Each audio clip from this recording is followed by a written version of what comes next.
Welcome, everybody. We're going to be talking about authenticity, redefining views of professionalism in telepractice.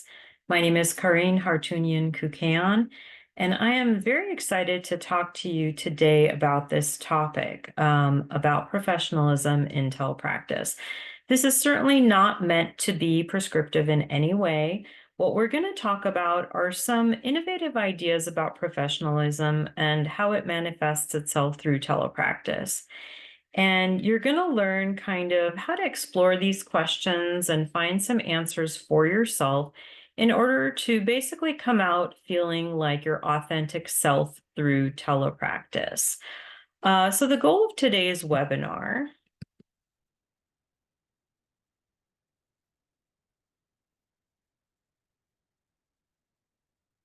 by the end of the webinar, participants will be able to define professionalism in telepractice, identify your own set of boundaries for professional practice, and finally describe 2 strategies to balance authenticity and professionalism.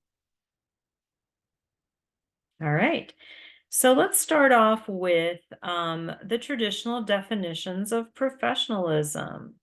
So traditionally, the definition of professionalism tended to rely on things like appearance, very surface level things, such as how one wears their hair, whether or not somebody has facial hair.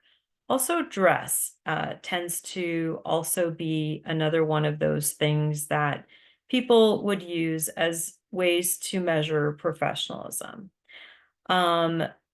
Jewelry was another aspect of this. Again, even going back a few years ago, people were relying heavily on whether somebody had piercings other than piercings on their ears as a measure of whether or not they were being a professional.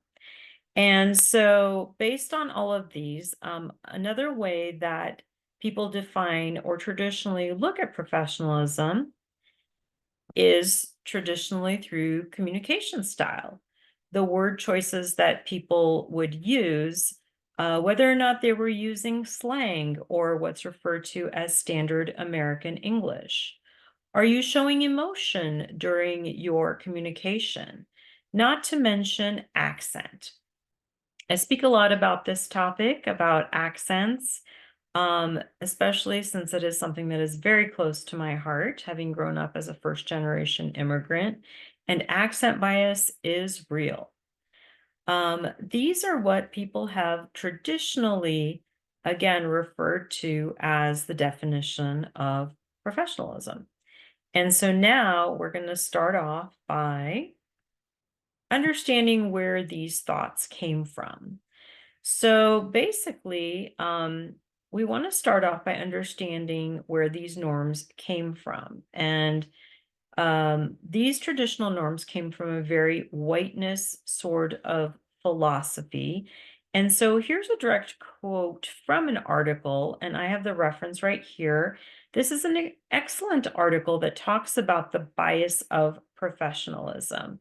And so basically the quote reads, "The standards of professionalism, according to American grassroots organizer scholars Tima Okun and Keith Jones, are heavily defined by the systemic institutionalized centering of whiteness. In the workplace, this culture explicitly and implicitly privileges whiteness and discriminates against non-Western and non-white professionalism standards related to dress code, speech, work style, and timeliness." And again, traditionally, we've adopted these norms without questioning them. And this is an excellent article that I would recommend everybody read about the bias of professional standards.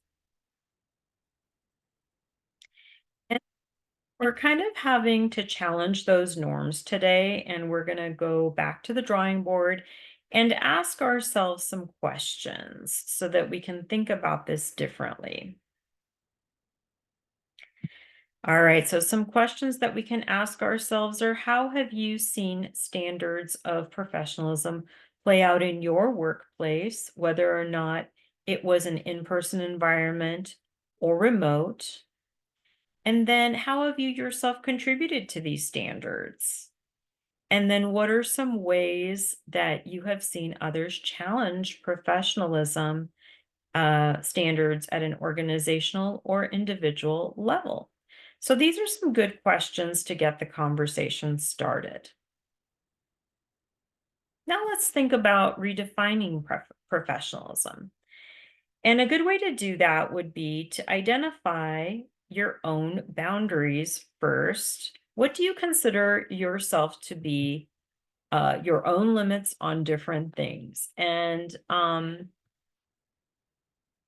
communicate it clearly to your clients. So, as you're redefining professionalism for yourself, it's a good idea to know your boundaries and communicate it clearly to your clients and the schools or whoever it is that you're working with. And then finally, the tough part, sticking to it. So, again, these three elements are what you would use to redefine professionalism: identify your own boundaries, communicate it clearly to your clients, and then stick to it. All right, so time for our first poll. When it comes to telepractice, how clear are you with your own boundaries? Very clear. I know when to say yes and no, and I stick to it. Somewhat clear most of the time, but sometimes I make exceptions.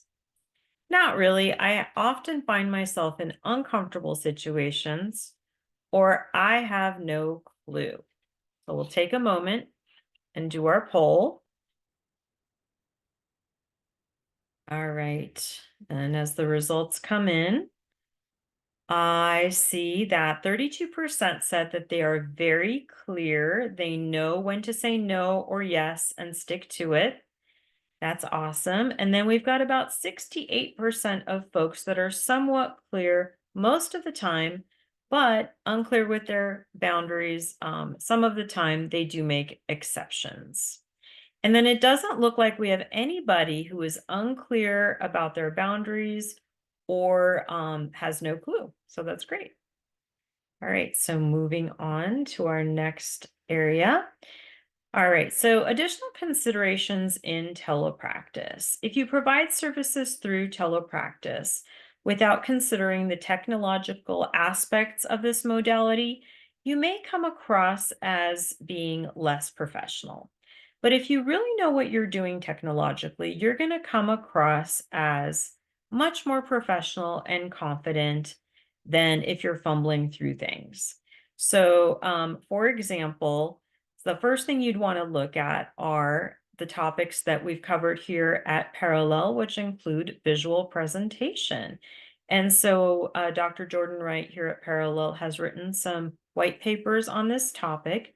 Your visual presentation, and we're not talking about hair or clothes here, we're talking about your camera positioning and whether or not you're able to show your entire face, or are you cutting off portions of your face?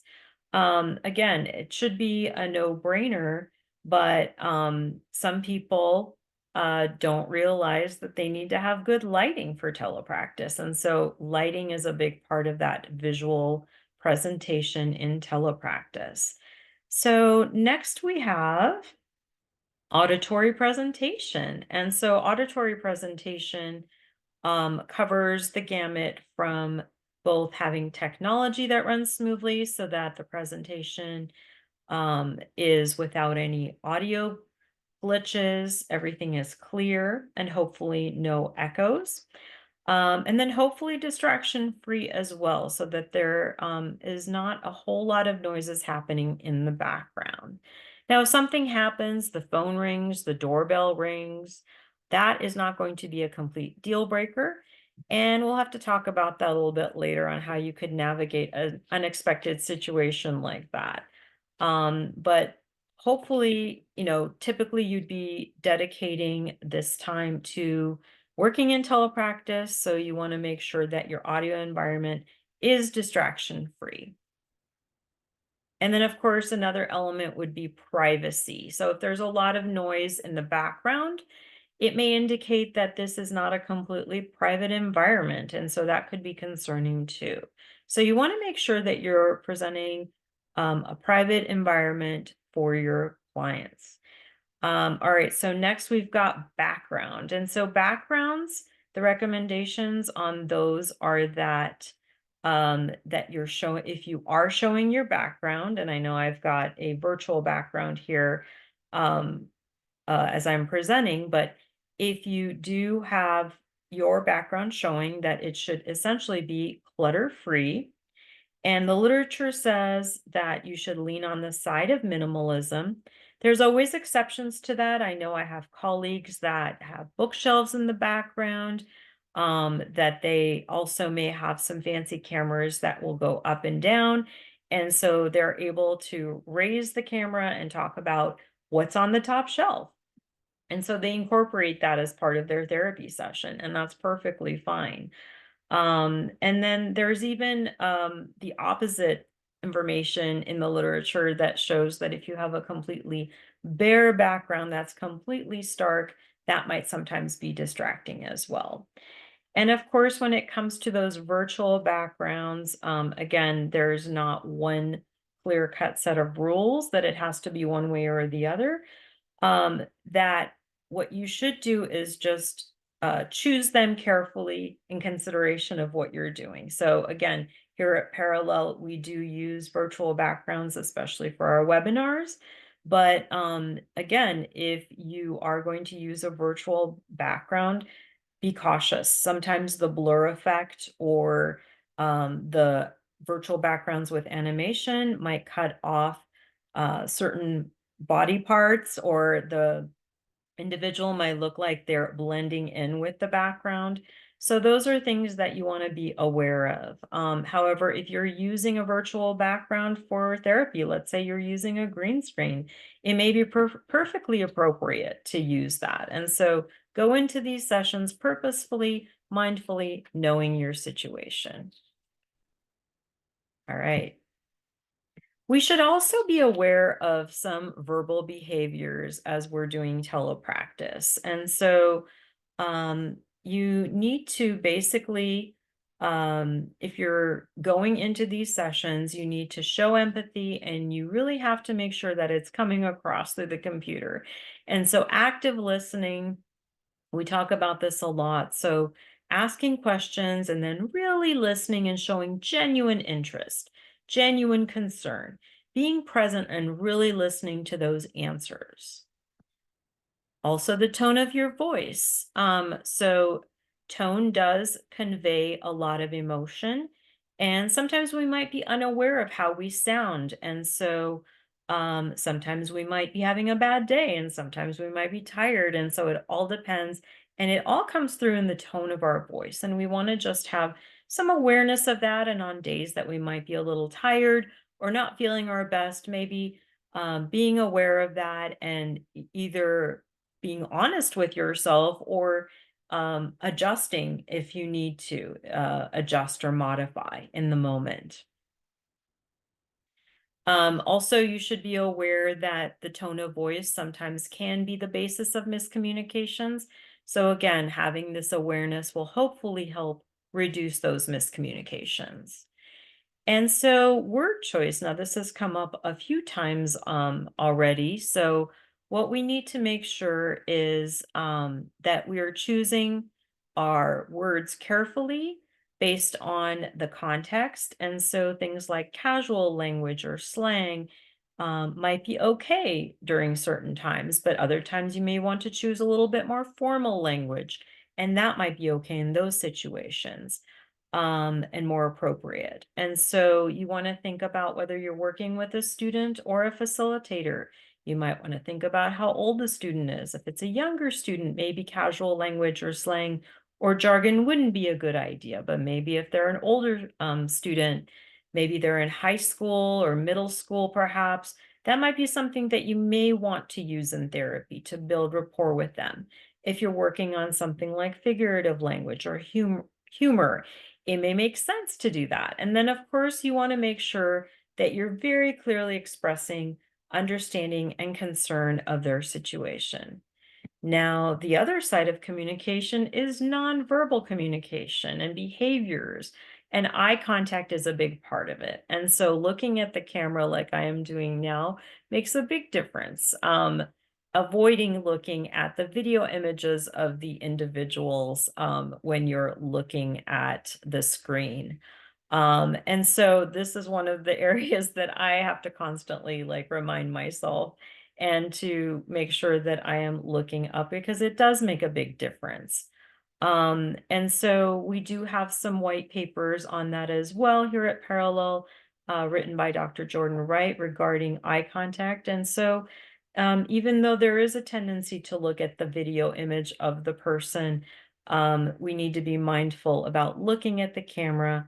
And when you're also um, dealing with a second monitor, that is another thing when you're looking at content on your second monitor and not necessarily looking at the camera, that does also impact. It doesn't seem like you're talking to that individual directly when you do that. So just things to keep in mind and be mindful of. And so body language is very hard to convey over telepractice because you're not seeing the whole body. So be engaged, and the more you can be authentically engaged during that session, you don't have to force that body language. Another recommendation in the literature was to lean in a bit and actually show interest in the conversation, nodding in agreement. And of course, you can go to the other extreme and do it so much that it doesn't seem sincere, but there's a balance and you'll know what feels right. And so in that moment, you'll know how to adjust and be more authentic. And finally, facial expressions. So smiling and using facial expressions purposefully. Of course, it goes without saying, if you're smiling and using facial expression purposefully, there's going to be some element of surprise. Make sure that you are responding appropriately to that element of surprise, or if something is upsetting, that you're using the facial expression that's appropriate to convey that. All right, so it's time for our second poll now. Thinking about how you conduct your telepractice sessions, how satisfied are you with your nonverbal communication, your eye contact, your body language, your facial expressions? Very satisfied. I feel like I'm true to my personality. Mostly satisfied, a little satisfied, or not at all satisfied. I need to rethink everything I do. All right, so looks like we have the responses coming in, and so we've got 41% that say that they're very satisfied. They feel like they are being true to their personality. Amazing. And then we've got about 57% that are mostly satisfied. And it looks like there isn't anybody today that feels like they're not being true to themselves. So that's amazing. And so moving on to our next slide, ways to promote professionalism in telepractice. And so here we are going to talk about the key takeaways. So we want to make sure that in order to promote professionalism in telepractice, some of these key takeaways are things to think about. So make sure to use best practices in your technology. The more confident you are, the more your technology works in your favor, you're automatically going to come across as a professional in telepractice. Be mindful of your verbal behaviors during your sessions. Again, this is not a you need to do this or you should never do that, but just think about what you are doing and the context that you're in and whether or not it's appropriate. And then make an effort to use nonverbal communication that is appropriate for that context and for telepractice. All right. And so now let's talk about some of the inevitable challenges to professionalism that we might experience. One of the articles that I reviewed as I was preparing for this presentation talked about some things that I've actually experienced personally, and so have my colleagues. We've all experienced these things. And so time boundaries are one of those big ones.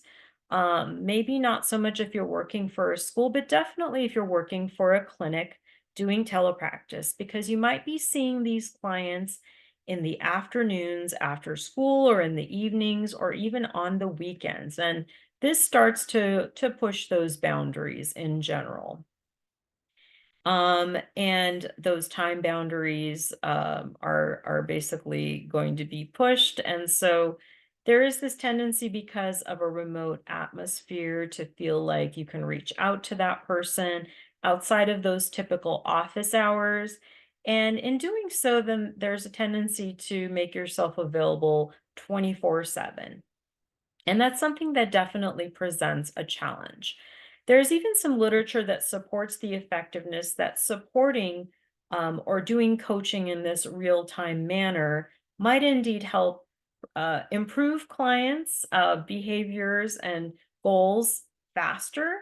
But again, in doing so, you are pushing your own boundaries of what you feel comfortable with when it comes to this. And so finally, timeliness in general is another area that might come up. And so are you arriving to your sessions on time, or are you late to your sessions? Are you having to cancel your sessions at the last minute? And so as the provider, you want to make sure that you're always being timely and you're not doing anything that is compromising that. And so these are things, again, that once in a while, if something happens, that is okay. But you want to make sure it doesn't become a habit and pattern that you demonstrate over time. And so we also want to talk about environmental boundaries, and this has to do with being remote and the location of the services. So going back to what we discussed regarding privacy, this is so important to make sure that where you are doing services is going to be a private location. And it's important that you're not going to be doing the services out of a coffee shop. And we hope that this far along in our telepractice journey that most people know about these things, but I'm sure there are still some folks out there that still think it might be appropriate or okay to do therapy as the provider in a public place. And so you have to be really careful about that.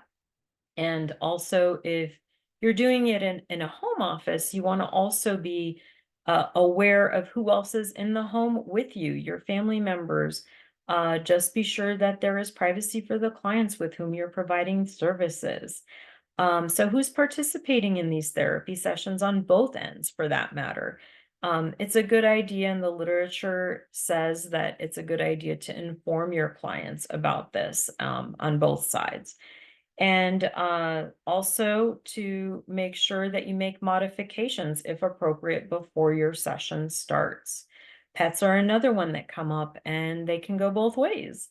So having a cat cam can be a really cool opportunity to talk about what's happening with the pet, and it can be a great source for speaking about a communication topic, developing a topic to discuss during the session. However, pets that are constantly coming and walking over the keyboards and interrupting the session may not be such a good choice for certain situations. All right. And then finally, the boundary of communication. So, communication boundaries. How much are you actually going to self disclose about your own personal life? Are you going to talk about where you live? You may want to do that because it may be interesting to talk about the weather outside. Maybe you live in a place that's experiencing a snowstorm in June. And, here I am in Los Angeles, and we only get snowstorms every 100 years. So that might be a very interesting topic to discuss. And you might want to think about what is okay for you to discuss. Maybe it's okay to give your general location of where you are, but you may not want to disclose your exact address, and some challenges to authenticity that we might have as a result of all of these. Um, you maybe you're not naturally a very animated person, and so you are working in telepractice and you're working really, really hard on being over animated. And so this might pose some feelings of being unauthentic to your true self because you're having to do this. All right, so, and then we also have that maybe you're the type of person that wants to incorporate aspects of your personal environment in therapy. And depending on the circumstances, this may or may not be appropriate. Maybe you're very, very comfortable sharing all aspects about your personal life. And again, depending on the norms of where you're working, maybe this is not that appropriate, or maybe it is. So you'll have to just think about the situation and the circumstances.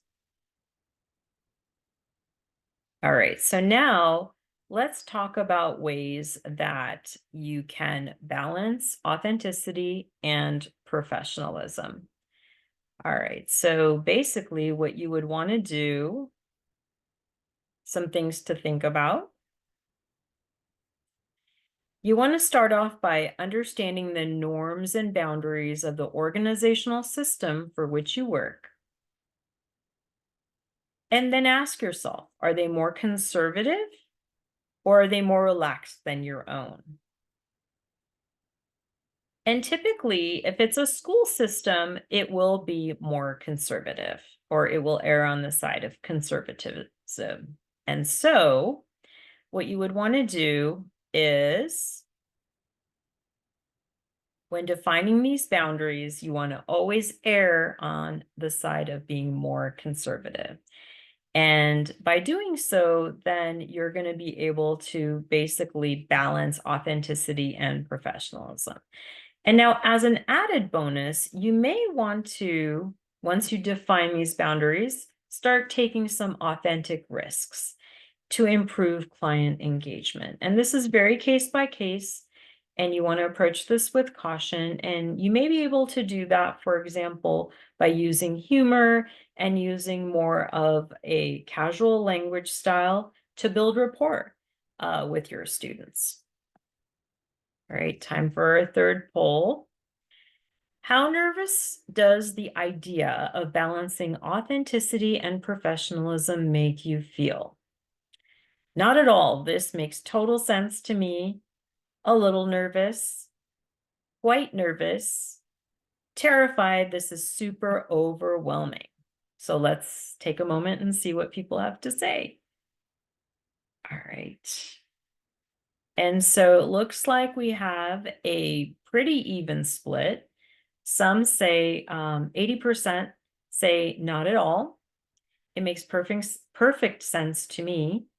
20% say it makes them a little nervous.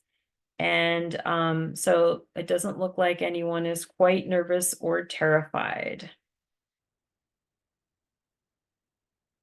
All right, so some ways to promote authenticity. Here are some great questions to ask yourself. At the beginning of this webinar, I indicated that we're going to give you some tools, and we're not going to spoon feed the answers to you, but give you tools instead so you can navigate these situations that you might encounter. So some questions to ask yourself are, when am I comfortable communicating with my students and clients? What topics are off the table? How much personal information am I comfortable sharing with my clients? How do I communicate these boundaries with my clients? And then finally, how will I set limits if my boundaries are crossed?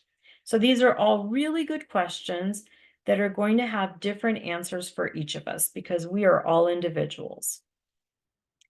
All right. So some guiding principles to be able to balance authenticity and professionalism. Here are the main questions to ask yourself. Are the norms for the school or clinic you work for more conservative or relaxed than your own? And then how does this behavior or choice you're going to make affect the client during the session? Because after all, we are providing therapy for our clients, for our students. How is your choice going to impact that therapy session? All right, so now we're going to go into some scenarios. So scenario number one, probably a pretty common one. You get a phone call during the session, and as the phone call is coming through, you see that it is your child's school calling. Most of us with children may have had this happen. And I know I have. So the nervous mom in me, the nervous mom energy takes over, and I go into panic mode. And I'm thinking, oh my gosh, what's wrong? Something's wrong. They don't typically call. And so, is it okay for me to answer that call or let it go to voicemail? And so, I think it completely depends on the situation. It depends on your particular workplace. It might also depend on what happened before your child was sent to school. Maybe you knew that they weren't feeling well, and maybe you were expecting that they might call. Either way, you're not going to be able to call them back right away, or you're not going to be able to address the issue in that moment. So it might be wise to let it go to voicemail and plan to call in between sessions to see what's going on. And some other things that you might want to consider, it's a good plan that you let your facilitator know what's happening at the school, that there might be a few minutes delay in between sessions. It's also very important to communicate that. And another thing that we found out as we've gotten feedback from our schools was that things might come across a little differently through the video. So it's a good idea that if you are speaking on the phone, taking an urgent call, to maybe turn off your camera and of course make sure that you're on mute. But again, so just have that piece of privacy for yourself as you're taking this personal call. All right, so scenario number two. All right, has to do with the provider's word choice during sessions. So we've got a provider that's using casual language with their students.